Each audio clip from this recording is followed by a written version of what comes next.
Hello, look, and welcome back to Jonah's Boxing Blog Part 2. Hello and welcome back, lads. Right, so I was talking about the amateur days. Right, as we were saying, fighting from block switch, and then you swapped up to Wednesbury. Yep. Conditions a lot better at Wednesbury.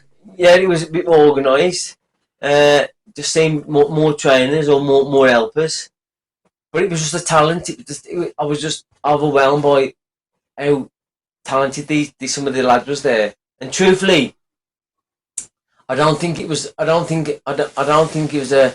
It's like nature or nurture. I think these lads was naturally.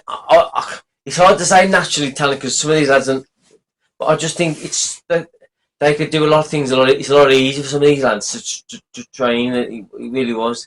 But the fitness levels was another level. Was unbelievable. Like that. But there just seemed like, these lads. There's all on the same level. There was good.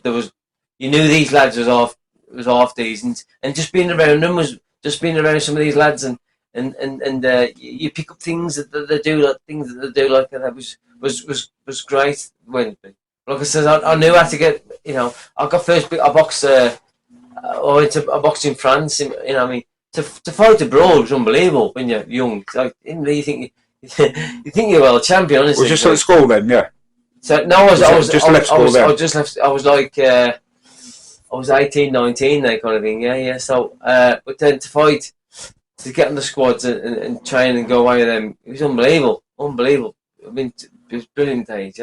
But that was all through Wednesday. That was through Teddy. Which trainers did you use at Wednesbury? Do you remember some of the trainers? Want to tell us some stories about the trainers? It was just like Teddy was always in the background, but Edel Johnson, Edel was there. But truthfully, besides the pads, most of the top lads, they do their own thing because you know what you got to do. You just got to do it, and they just finally tune you. That's how trainers do. They just finally tune you. Who trained at Wednesbury at the time then? Who was the trainers? Edel Johnson. Edel Johnson. I just remember Edel Johnson was there, truthfully. Can't remember the names of the others. Yeah, I remember, but you know what? I can only remember Edel, really. Edel Johnson was there, yeah. What was your favourite venue? You ever boxed that from there? Yeah, I remember boxing was it Park Hall and some great venues. Park Hall was always like a prize, wasn't he? Yeah. Yeah, you won a prize when you. And I remember getting a big torch and getting the cutlery and things like that. I remember the hot dog van being outside. That was your boxer's meal. Things like that. It's unbelievable to get the hot dog van and get your hot dog. That was your boxer's meal. Crazy days. So you're still quite young now. You're still in your teens. Travelled round now. You've been abroad. You've boxed on home shows and that. Tell us about some of the lads that you actually fought around the UK. Some of the tough lads. I remember boxing in Manchester, in my side. Tough inner cities. All tough lads. And I stopped it. I remember that was me, and then that was my breakthrough. Then I was got on the squads to fight. I went to boxing France, and I remember going back to. I remember going we was on this coach, and we got paid dinner, and lovely, great. It's great days, honestly, brilliant days. You could see you was finally progressing. What were some of the roughest venues you went to in the UK? Any that stand out? Men's clubs and all that, like men's clubs. There was sometimes you had to share changing rooms. Sometimes there was no share shorts. Yeah, you couldn't get.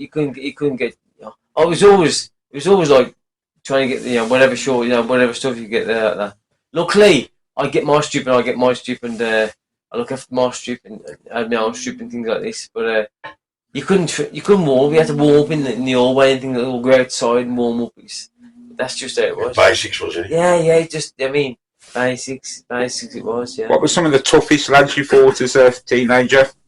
I fought lads like in the championships. Like some of the Welsh lads was tough lads. Always tough. Come. And the home counties. Bill said a few of the Welsh lads was tough. Yeah, well, I was boxing thingy out at race, and he full of calls like he didn't Yeah. And actually as well, I boxed like Lawrence as well. He he was brilliant. He was absolutely brilliant and go for us. I mean, you see some of these young guys, you wonder where, like I say, you wonder where they went to, because especially, like I say, especially the lads in Wednesbury. I mean, you know, if you used to see them lads then, you thought, oh, they're going to be, you know, well beaters. They're going to be world champions. But without a shadow of a doubt, honestly, you would have lost money, because I would have bet. I would have said, yeah, definitely. Did you have much of a following when you were teenager? Did you have like your mates come and watch you boxing, your uncles, your aunts, your mum? Definitely, you have the same people that all your friends and family like, and that through. Especially when I was at Bloxbridge. Obviously, I was as well known when I was at Wednesbury, because I wasn't from Wednesbury like in the book. You know, you get a good following. You get a good following with your friends, and who come and see you, and your family. It was great days.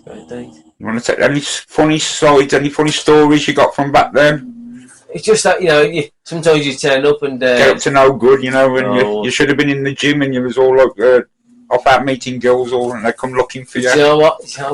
I was in the gym 24/7, mate. I never went to school. I should have went to school. I never went to school. I was in the gym. My dad said, "Go to the gym." I said, "Dad, said go for a run." You know, I should have been in school. But they just didn't. They didn't bother about it. Back in the day, yeah. They really cared. And the wagon man come to you. Yeah, we used to have the wagon man. Yes, come try to sort around. I remember the wagon man. So I worked out. If you got your mark on a Wednesday morning, that was you done for all week. So every Wednesday morning I should go. Cause I used to go to Thomas More with it all. So I get the coach, and every Wednesday morning I get my mark. But I was in the butcher's, so I come straight out there, straight back. I mean, that was my. You know, I'll be in the Fidges on the, you know, in the beef and the pigs, and just I honestly, it's crazy life. I mean, but it was all part of all character building, wasn't it, for us back in the day? It was that. I mean. So juggling, boxing, working, social life. How did you mix it all? Did you ever have time? There was no time for girls, or there was no time for drinking. That's what I did. I was never in, as in like I was never in. I was always out, as in like I was out of, you know, the. That's social. That's what I wanted. I didn't want. I mean, I didn't need. I wanted. Of going out and drinking. It wasn't for me. I just wanted. I knew what I wanted. You know what I mean, truthfully, I should have done a lot more in boxing. But I always say to people, you know, did you really want it? I did want it. I really wanted it. I would train. I would when I was in the gym. I trained in the house. I would run in the mornings. I would. But I just didn't have that. I just didn't have. Sometimes you just need a bit of loving around you. It just wasn't there. Sometimes it just wasn't there. Yeah, but like on me, like I was like the total like opposite to that. I wouldn't ever do my running. I was like be like in the gym late. And I'd have everyone saying, "God, what's the matter with you? You get out running, do you running?" Some people are just naturally. It's that they've got that talent. Some don't need to work at it. That's how it was. Yeah, some people have to work at it, and that's how it is. But you know, hard work was all you need. Hard work, because indirectly, if you don't put hard work in, you know, you ain't got that respect. Or you got that discipline, you'll never get to it. Wasted talent's the oldest story in boxing, and I've seen many people. I mean, top level lads. I mean, top people, and because they haven't had that drive, that dedication. They've gone now, you know, they're on the building sites, labouring. I think they could have been well beaters. Believe you me, honestly. You know, back in your younger days, and you're coming back to like up to your teenage years now. Any other fighters you like fought alongside that who actually went on to be big household names? There was, like I said, Sean Cooper. He was. You know, I'm going to be saying proud, but he should have done better. He should have done a lot better than he did, like, in that. I think he had a few professional fights, but there's always stories around people why they don't make it like in that. But I always thought you know, Sean and some of his friends, I always thought they might have progressed a bit farther than we did, kind of thing. So from the age of 11 now up to about the age of 19, how many fights would you say you had? From say again. From the age of 11, Yeah. from when you amateur years, right up to about the age of 19. 50 or 60, probably that kind of thing. How many? What would you say percentage of wins was? Well, I would just say I probably won a good third of me. But when I was senior, I didn't lose many senior fights. Yeah, it was mainly, but it's a learning experience then, you know what I mean? But I didn't lose many senior fights, truthfully. I was like Makovich's when we had him on the other day. He had him his first year, so 14. And, 14. He said he lost 12. Yeah. But that was coming to Wednesbury. That's why, because I was around better people. We was training better. It was a better class. It was just a better class of training. Everything steps up. Everything stepped up. Being around some of the lads, you got to shine. That's how it is. You feed off each other, don't you? Yes, that's how it is. Have you still got the Wednesbury bounce? That's a big question we'd like to ask. Well, I know that Wednesbury bounce. No. I would never tease that Wednesbury bounce now because like I say, back in the day you had conditioners. You didn't have trainers. I know trainers, and to be around a trainer. So why wouldn't you say the bounce is now good? Why I don't coach my people. I don't coach any of my fighters to bounce anymore. Why wouldn't you want someone to bounce for? Why would you not want to bounce on the bounce? If I was asking that question, why wouldn't you want to? Why was that bouncing up and down? It's no good. He was like bouncing in and out, wasn't he? But why? I'll tell you why.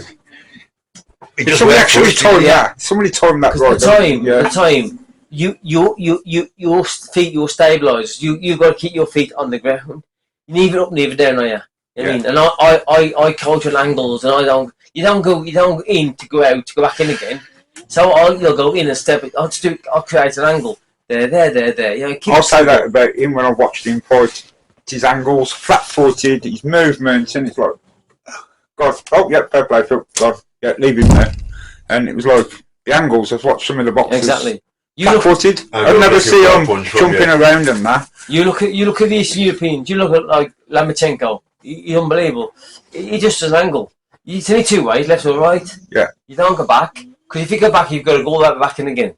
So it's steps. What you want to do is you want to rotate around your opponents. That's simple. You've got to make them lift their feet up, because they'll be off balance then. Just give an angle. It's only left or right. Step. I mean, but there's ways and ways to do it.